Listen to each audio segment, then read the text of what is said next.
So guys, welcome back to Up to the Date channel. Nama gue Greg. Jadi ini dia Poco M3 Pro 5G. HP ini dapat peningkatan yang sangat major ketimbang Poco M3 kemarin yang udah resmi di awal tahun 2021. Ya, saking banyaknya peningkatan, jadi langsung gue mau bahas 7 fitur yang mungkin bisa menjadi alasan kalian untuk membeli smartphone yang satu ini. Jadi tentu ini bukan video full review.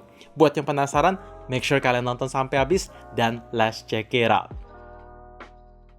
Oke, sampai pas video ini dibuat, HP ini adalah HP 5G termurah di Indonesia. Cocok buat kalian yang ngebet pengen nyobain teknologi terbaru tapi dengan harga yang affordable. Ya, kalau misalkan kalian nggak pengen nyobain teknologi terbaru atau daerah kalian belum support 5G, tenang.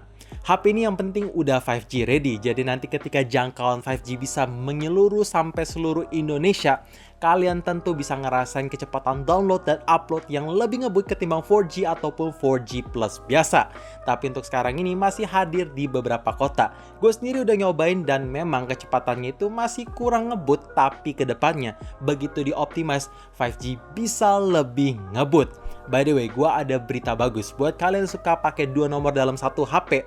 Ya, HP ini bisa support dual 5G mode juga, jadi bukan dual 4G biasa. Mantep kan?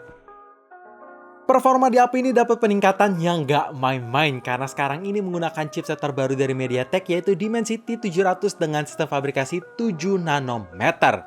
Yes, untuk performa chipset yang satu ini tidak gua ragukan lagi. Walaupun sekarang ini kurang optimization dari para developers, tapi somehow semua game yang gue coba bisa berjalan dengan baik. Contoh, main game Genshin Impact. Memang settingan default dapat di lowest plus 30 fps, tapi begitu gue coba naikin ke low plus 30 fps, ternyata masih bisa berjalan dengan baik, mulus, tanpa ada hambatan. Coba naikin lagi ke medium plus 30 fps, ternyata masih bisa. Sampai terakhir gue push ke high plus 30 fps, ternyata juga masih bisa berjalan dengan baik. Walaupun tentu frame rate yang didapat tidak semulus kayak di settingan low ataupun medium. Tapi intinya game berat game Genshin Impact itu bisa hit high plus 30 fps untuk sebuah chipset keluaran terbaru ini mantep banget sih. Dan game kedua yang gue coba, PUBG. Memang belum bisa dapet settingan smooth extreme, tapi settingan grafik di balance dengan opsi frame rate tertinggi di ultra bisa berjalan dengan baik. Gyroscope lancar, pokoknya untuk performa chipset yang satu ini benar-benar ngebut dan gua tidak ada komplain. Kalau di-optimize mungkin bisa lebih ngebut lagi. HP ini punya ukuran layar sebesar 6,5 inch dan ada dua perubahan yang menurut gua sangat berasa. Pertama, dalam segi desain tidak lagi menggunakan water drop notch tapi sekarang menggunakan dot display atau yang kita kenal sebagai punch hole.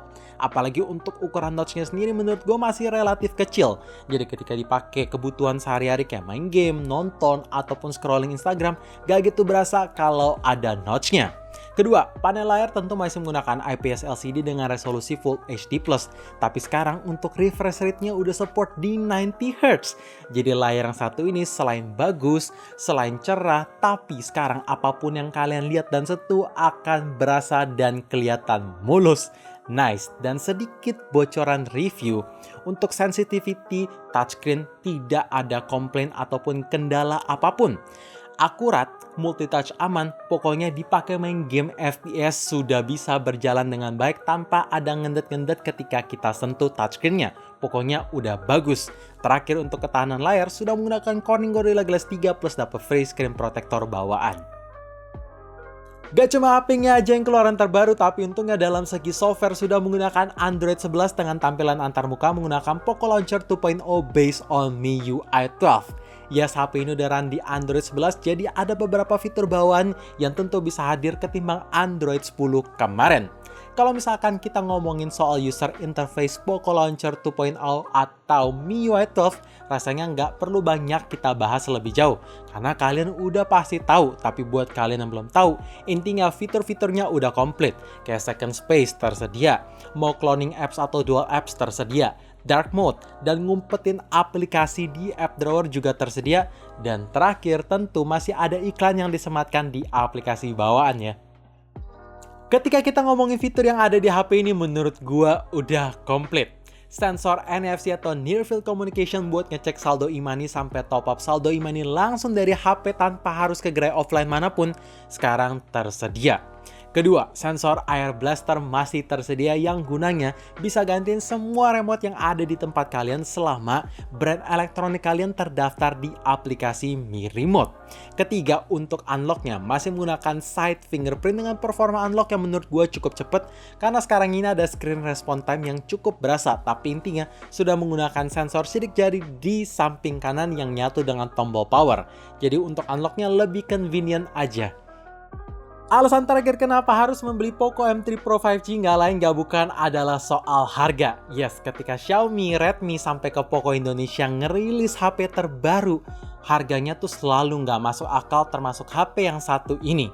Untuk varian terendah 4/64GB dibanderol seharga Rp2.599.000. Sedangkan untuk varian tertinggi 6/128GB dibanderol seharga Rp2.899.000 alias HP ini nggak nyampe atau nggak nyentuh 3 juta. Makanya nggak heran Poco Indonesia berani ngeklaim kalau HP ini adalah HP 5G termurah di Indonesia karena harganya tuh beneran murah menurut gua. Apalagi dalam segi stok, sekarang pun semakin membaik. Untuk dapetin HP ini atau untuk ikutan flash sale HP ini, ya nggak susah-susah amat. 1 menit, 5 menit gak di check out, 10 menit gak di check out, masih bisa kebagian. Kalau dulu kan nggak nyampe semenit aja udah habis. Sekarang lebih baik karena sistemnya lebih jelas, jadi mantep banget ya.